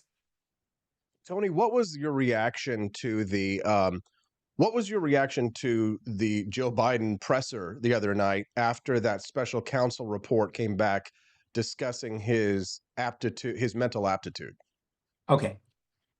I think it will. I think this is the beginning of the end, because the issue in the race will be his age. As much as he is trying to divert it, the issue is Biden's age, and I'm not sure that he can recover from it. So the people around him will be advising him or looking for what I consider to be would probably be a historic scenario that an exit out of this. And actually, if Biden has to decide, and I'm going to, but the same thing like Trump, Biden has to decide if he wants Donald Trump or the Republican Party to win. And he has to decide, do I step out of the way? If my stepping out of the way assures a Democratic victory and a Republican defeat, even though I don't get to be president again, do I do that? Similarly, on the Republican side, if Biden pulls out, and I believe he will, then the same issue will be thrust back onto Trump. And Trump will have that compounded with the legal issues that he's facing with these trials. And I think the Supreme Court is going to say Trump can be on the ballot, but no president is above the law, and he will have to face a jury of his peers on the charges. And so the question becomes for Trump, do I want to go into this election with a constitutional crisis, with all this chaos, and that we want to have an election where it's a choice between about what each side fears more about the other, instead of having a candidate who has a vision and a plan to put our country together? This is what it's going to be about. And in fact, I'm going to get spiritual on you. The universe is demanding that we change. And if we don't do it voluntarily, the conditions are going to be presented and forced upon us so that we do change. So it's a pretty, it's a very interesting time that we are living in and being a part of, but we all have to do what's best to help our country and help our people and be good stewards. And so this is the challenge we have ahead of us. Tony, do you have any thoughts on the Robert F. Kennedy factory? I think he's going to. Yeah. I think he's going to. He's going to start weighing it heavily, because here's the other thing that both a legitimate criticism can be made both of Biden and Trump. There was this sense of entitlement to the nomination and the presidency. What we've seen is a lack of competition. We haven't had any competitive primaries. The Democrats pushed out RFK Jr. and other challenges, minimalized them, and Trump never debated his opponents or really competed on the stage. So that's really unfair to the voters. No one is entitled to the office. No one is entitled to the nomination.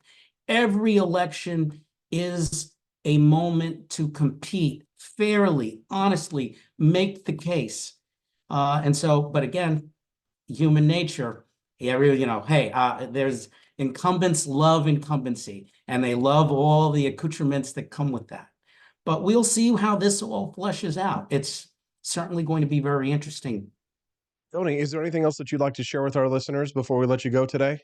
No, I really appreciate the opportunity. I look forward at some point in the future, we'll get to go to South America together, and we'll still keep reporting. Oh, I also want to mention that it's been reported that Javier Milei is coming to the United States to meet with Donald Trump later in the month. That should be interesting. Man, yes. Talk about heads exploding. That's going to be an interesting meeting. Oh, Tony, have you gotten your Viva la Libertad Carajo necklace yet? Oh, yeah. It's ready for Valentine's Day. Okay, good. Glad to hear it. Tony, you rock. We appreciate you. Thanks for being you rock too. Yeah, thanks for being a part of my best to Steffi and so excited for you to become parents. It goes so fast. I have a son. He's now 30 years old, but I'll never ever forget when he was placed in my arms in the delivery room. I can't wait. It's a very humbling moment, because they don't give us a manual how to be mom and dad. It's really Well, my buddy Quest did send me a good book, Be Prepared. But if that doesn't humble me, Tony, I think nothing will. Thank you very much for your time Thank you. today. God And we bless. hope to, yes, appreciate, and you as well, sir. Have a wonderful day. Let's give it up for Tony Martinez. You can follow him over on Twitter at USLATAM Envoy. That's USLATAM Envoy. What a wonderful interview. Don't you know? This is a 5-day-a-week, 2-hour live stream talk show where we interview interesting people. We give you hard news and reporting and journalism like what you just heard that you won't hear anywhere else. And we also have a lot of fun, and we goof around a little bit, and we tell jokes, and we try and keep things a little light.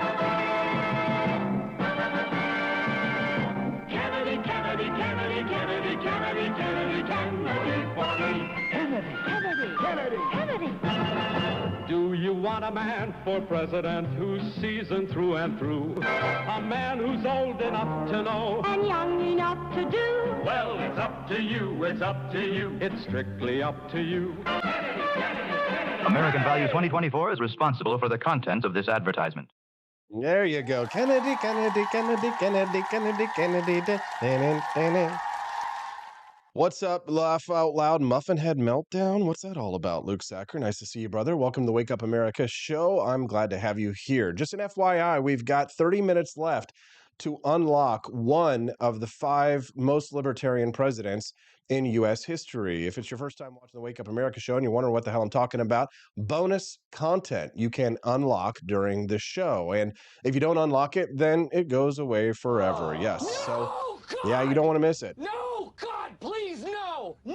So this week I have produced a video segment, an explainer on the top 5 most libertarian presidents. And each day I do a little segment, a little 2.5-minute video to tell you who the most libertarian presidents were in U.S. history. If you would like to unlock that content, you've got 30 minutes left to raise. We've got 30 minutes left to raise $40, I believe, left to go before the end of the show. So if we can raise $40 more in Rumble Rants before the end of the show, I will unlock that content for you so that you can see one of the top 5. And you definitely don't want to miss this, because if you see only 4 out of 5 this week, that would not be satisfying. Don't you want to know who the top 5 most libertarian presidents were? Luke Sacker says it's Mommy's doggy that he's dropping in there. Oh, I'll have to check that out. Thank you for that. Not spamming, says Mighty. Yes, Mighty Megatron joining us here. We appreciate all of our listeners joining us today on the Wake Up America show. At least you could do is click like and subscribe. We'd love to have you come back and join us on the regs here on the show. Apparently that Kennedy Super Bowl commercial got people all hot and bothered and upset because it was mirroring the John F. Kennedy ad from the 1960s. Robert F. Kennedy Jr. had to come out and apologize, saying, "I'm sorry if the Super Bowl advertisement caused anyone in my family pain. The ad was created and aired by the American Values Super PAC without any involvement or approval from my campaign. FEC rules prohibit Super PACs from consulting with me or my staff. I love you all. God bless you." Well, that was very nice.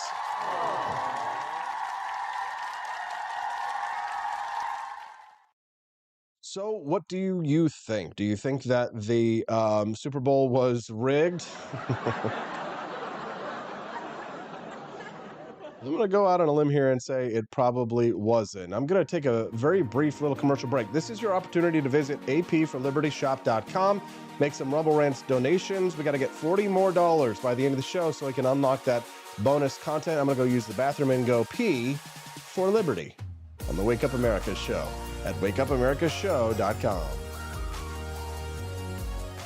Expanse of time, a year might seem like a mere moment, but oh, what a year it's been. In September 2022, Austin and Stephanie Peterson embarked on a journey to wake up America. They began humbly, with just 20 souls tuning in, learning, listening, and though challenges arose, like the looming shadow of YouTube demonetization, their spirit never waned. And now, thanks to you, thousands rise with the sun to join them, to listen, to engage, to be a part of a community.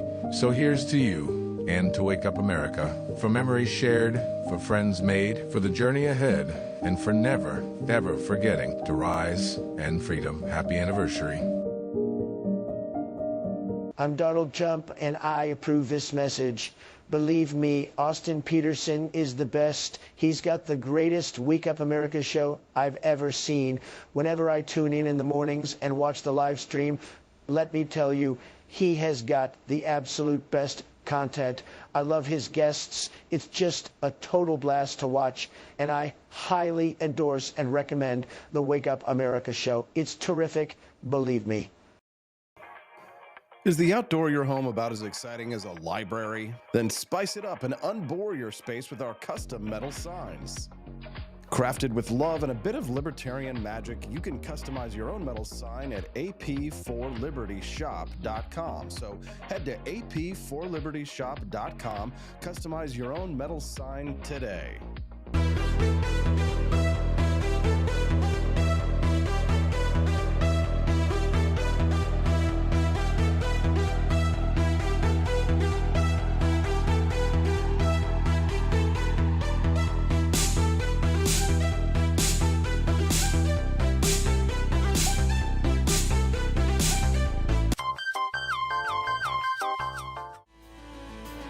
Welcome back to the Wake Up America show. We appreciate you guys. Thank you to Mommy for that donation.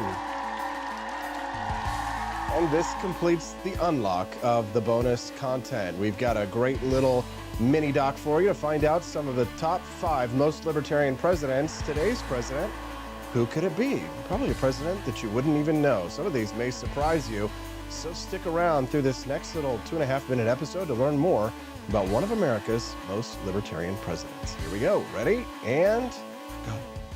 Top 5 most libertarian presidents, Marty's formation, and the two-party system's establishment remains a significant part of his legacy. Well, what do you think? Good stuff, huh? Isn't that great? Did you learn a little bit of something there?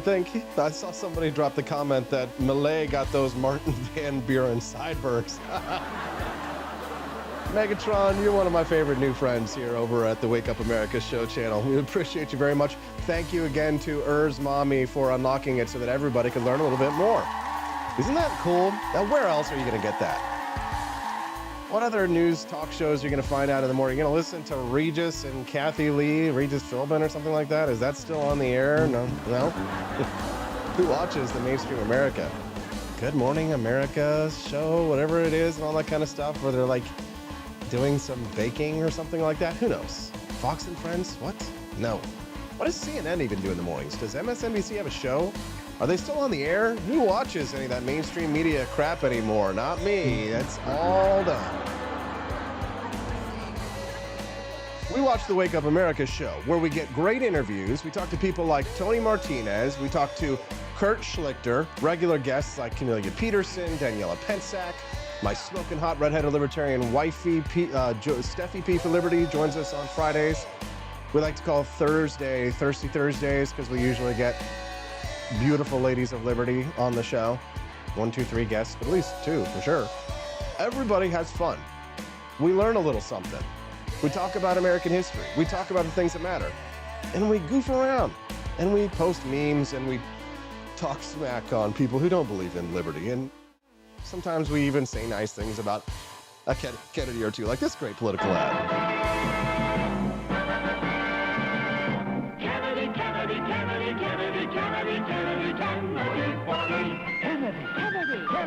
Kennedy. Do you want a man for president who's seasoned through and through? A man who's old enough to know and young enough to do? Well, it's up to you, it's up to you. It's strictly up to you. Hey! American Values 2024 is responsible for the content of this advertisement. What a great ad. American Values, something like that, responsible for the content of that ad.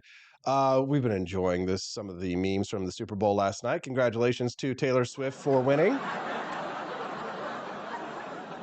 Liberty Shindig says, a good history lesson for my daughter, Professor AP. Well, thank you very much. I appreciate that. CJ824, who joined us because she saw me on John Burke's show, says, love the show. Nice to see you, CJ.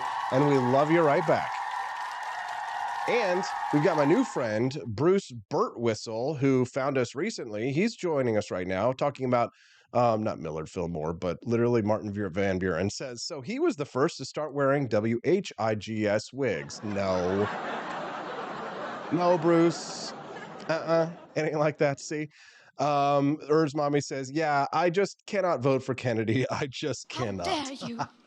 I can't either, Urs Mommy, but I have to say that was a good political ad. The Babylon Bee posted, Brock Purdy excited to finally see Taylor Swift live as he can't afford Eras tour tickets. That's a good meme.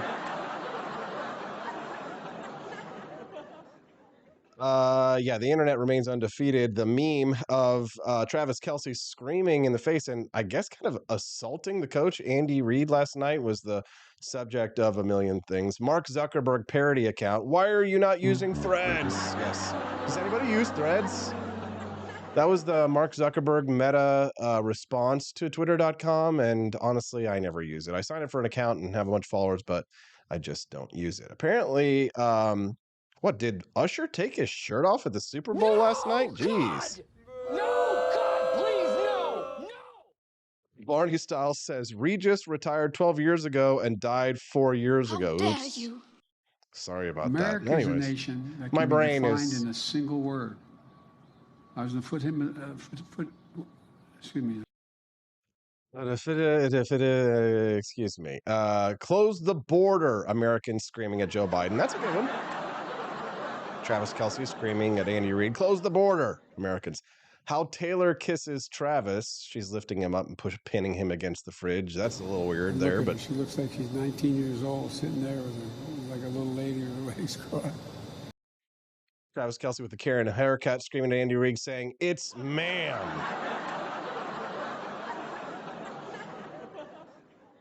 When I'm at a stoplight, avoiding eye contact with the crackhead outside. That's a good one, too, yes. Can you say rigged propaganda? Another meme said. I liked what Barney Styles had to say in the show. What's up, Barney? He said the Super Bowl was pre-taped 6 months ago in the same Nevada hangar where they faked the moon landing. That's a pretty good one. It was rigged. It was rigged. I'm burning the shiny pantsuit, says Travis Kelce to Taylor. I don't know. Did you guys see that weird shiny pantsuit that Travis Kelce showed up in yesterday? Now listen, I love to, flare it up. You've seen some of the outfits that I wear here on the Wake Up America show. So people who live in shiny shirt houses should not throw stones. But even that's a bridge too far for me. Now, granted, I don't have Q money like Travis Kelce does. So maybe if I had Q money, I would do what Travis Kelce did and show up in a shiny suit like that. Oh, well, he's a Super Bowl champion and he's dating the most famous woman in the world. So hate is gonna hate. People throw rocks at things that are shiny. Taylor Swift, actual quote. Yes, it's true. Back to the memes. Monday teams when I log in tomorrow. Yes. I know a lot of people are not going to show up to work today. That was one of the big stories, was that the day after the Super Bowl, employee absenteeism. There's got to be an article about it. Yes. Super absenteeism. Here we are. 16.1 million U.S. employees to miss work after Super Bowl Sunday. That's it. 16.1 million U.S. employees will be completely absent from work on Monday following Super Bowl Sunday, according to this year's research from UKG. This is hilarious. Let's get to this. Pull it up. The research online shows in 2023, nearly 18.3 million employees said they planned on missing work on Super Bowl Sunday or Super Bowl Monday, also known as Super Sick Monday. 6.4 million employees plan to come to work late. Another 11.2 million are unsure of whether they will come to work. And another 6.4 million will decide what to do on the day. Are you guys feeling a little sick this morning? Are you guys, feeling like taking a little staycation at home? I'll be honest. I didn't even get 4 hours of sleep last night. I couldn't sleep. Stephanie and I were up late. She's still getting over the cold that we both had when we got back from San Francisco. And my mind was racing and I didn't get to sleep last night until, I probably didn't fall asleep until around 12:30 p.m. And then I woke up at 3 a.m. and couldn't get back to sleep again. And so I basically got like maybe 3 hours of sleep last night and I feel like crap. But guess what? I came to work. So can I ask you a favor? Would you click the like button and subscribe to the channel? I'm going to be a new dad, so I got to get used to not getting any sleep, not getting any rest here on the show. So I'll just not sleep ever again. Just take care of the baby all night and then just come in and do the Wake Up America show. I don't know. Maybe you'll become like a day walker or something like that. We're glad to have you here. Please do click like and subscribe to the channel. Help support a show that believes in economic freedom and personal liberty. We're pro-America and, well, we're also pro-Javier Milei. What say you?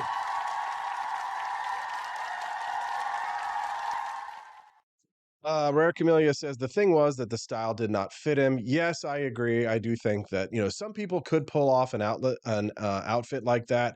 And maybe if it was just cut a little bit differently, maybe it would have worked. But it did look kind of like, I've never played the video game Minecraft, but you know how the characters are like square and flat and blocky. That's kind of how it was. He was kind of like a Minecraft character, sort of like edging in, right? Because he's got that square jaw and he's, you know, just kind of squared. It's like, you know, a suit like that really kind of needs to be cut and to flow and to not sort of jump out at you like a big shiny square block. I mean, does that make sense? Trust me, I've got some voluminous. I've got a jacket that's like a velour or like what is it called? Suede. I've got a suede jacket, a black suede, or like a velvet jacket, like a black velvet jacket. You know, and then you touch it and you like rub it and it like becomes like dark purple, and then it goes from dark purple to black. And trust me, these are jackets that are good. People are gonna look at you and be like, "Oh, boy, city boy, right there, city boy." Hocus base. Welcome to the world of 4 hours of sleep if you're lucky, AP. I know. I'm going to start sounding like this when the baby's born. That can be defined in a single word. I was going to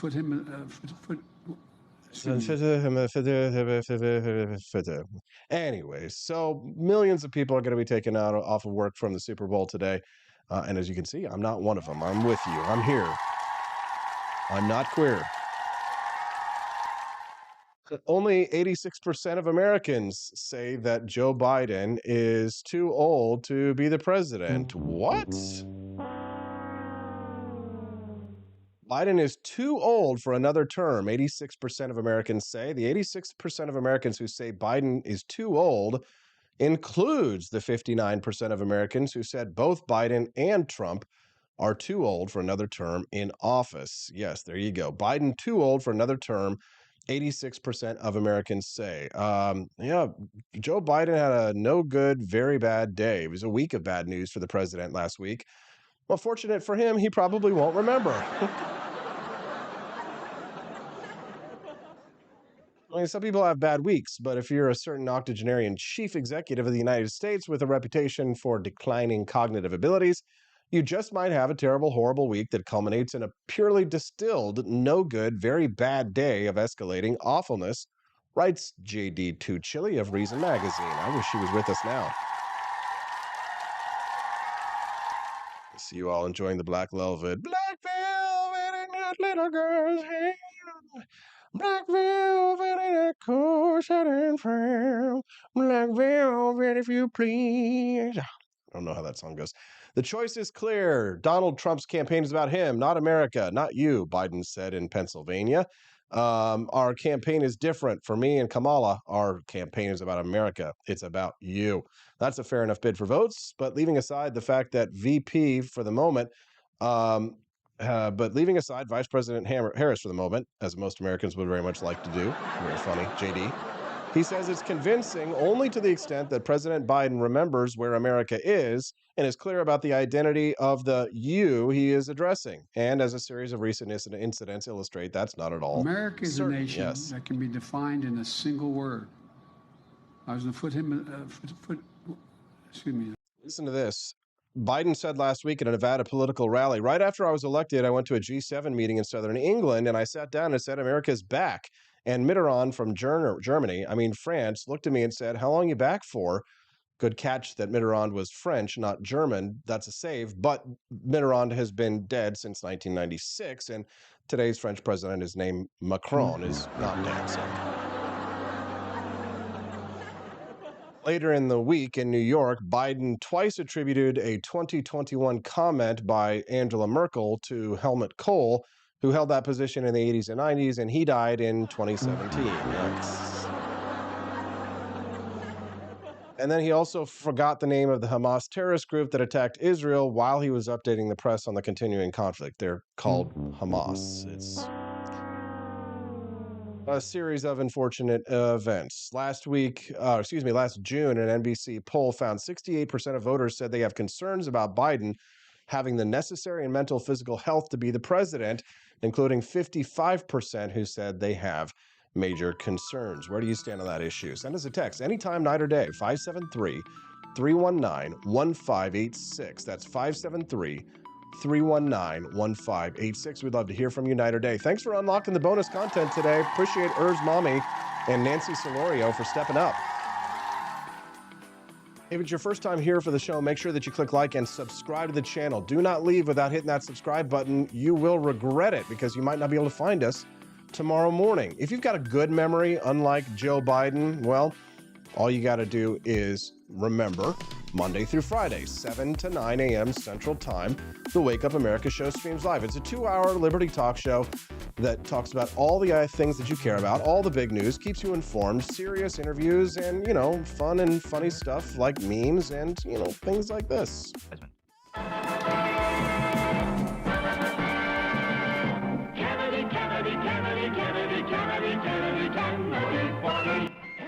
That's right. The Wake Up America show brings to you all of the best in political news talk. So make us your destination listening. Come back and join us 5 days a week for both hours of the program. If you subscribe to the channel, then you won't have to worry about remembering who we are or where to find us. You'll be able to find us again tomorrow without any problem. Love to hear from you again tomorrow. Thanks for all of the new friends who have joined us here on this show. I like to see all the new names and faces and comments from people over in the chat. Do me a favor, visit ap4libertyshop.com. That's AP, the number 4, ap4libertyshop.com, where you can get some delicious Founding Flavors coffee. That's right, woke-free coffee. Stop spending your coffee money on corporations that hate you and buy your coffee from somebody who supports your values. That's me, ap4libertyshop.com. Visit ap4libertyshop.com, and we'll see you guys tomorrow on the Wake Up America show at wakeupamericaShow.com.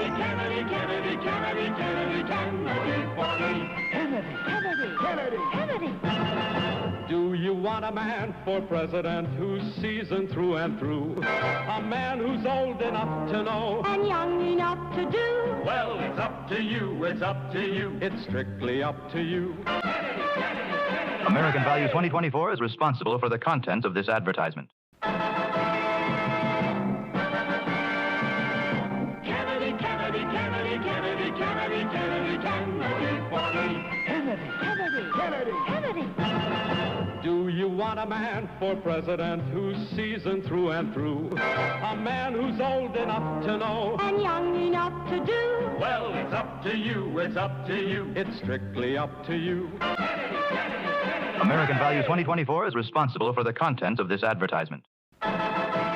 Expansive time, a year might seem like a mere moment, but oh, what a year it's been. In September 2022, Austin and Stephanie Peterson embarked on a journey to wake up America. They began humbly, with just 20 souls tuning in, learning, listening, and though challenges arose, like the looming shadow of YouTube demonetization, their spirit never waned. And now, thanks to you, thousands rise with the sun to join them, to listen, to engage, to be a part of a community.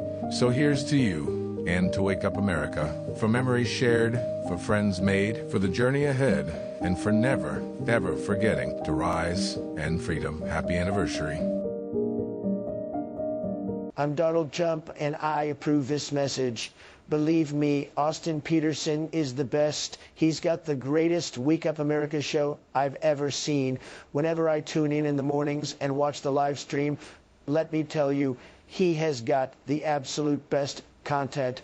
I love his guests. It's just a total blast to watch, and I highly endorse and recommend the Wake Up America show. It's terrific, believe me.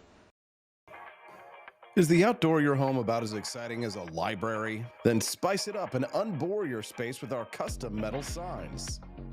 Crafted with love and a bit of libertarian magic, you can customize your own metal sign at ap4libertyshop.com. So head to ap4libertyshop.com, customize your own metal sign today.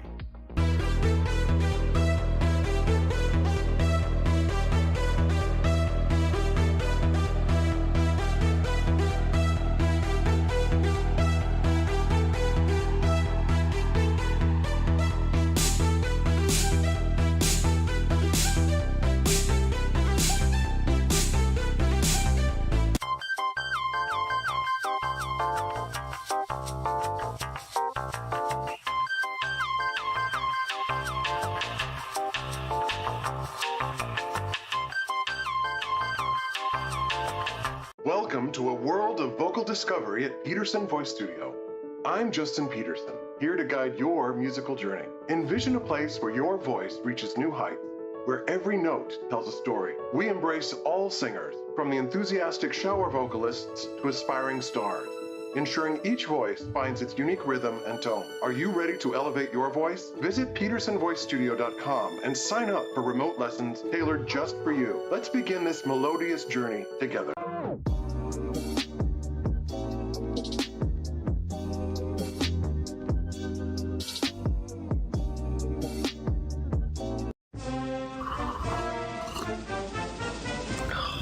Tired of spending your hard-earned money on woke corporations that don't share your pro-freedom values? Fed up with sipping liberal lattes and progressive cappuccinos? Introducing Founding Flavors from AP for Liberty Shop. Get your day started with Washington's Revolutionary Roast. As robust and principled as the man himself, this blend is the shot of energy heard round the world. Or maybe you want to taste the fervor of freedom with Adams's Patriotic Perk. It's as dynamic and balanced as the U.S. Constitution, sure to awaken your spirit of liberty. For the aficionados, we've got the Jeffersonian Java, a complex mix of flavors that speaks volumes about your refined tastes. And don't forget Betsy's Liberty Lullaby, our decaf option, crafted with the same care and dedication Betsy Ross put into our Star-Spangled Banner. This blend lets you enjoy the taste of freedom anytime without losing sleep. No woke beans here, folks. Just pure, patriotic, pro-freedom flavors brewed with love for liberty. So why compromise your principles for a cup of coffee? Stand up for your values, perk up your patriotism, and start your day the American way. Get your founding flavors at ap4libertyshop.com.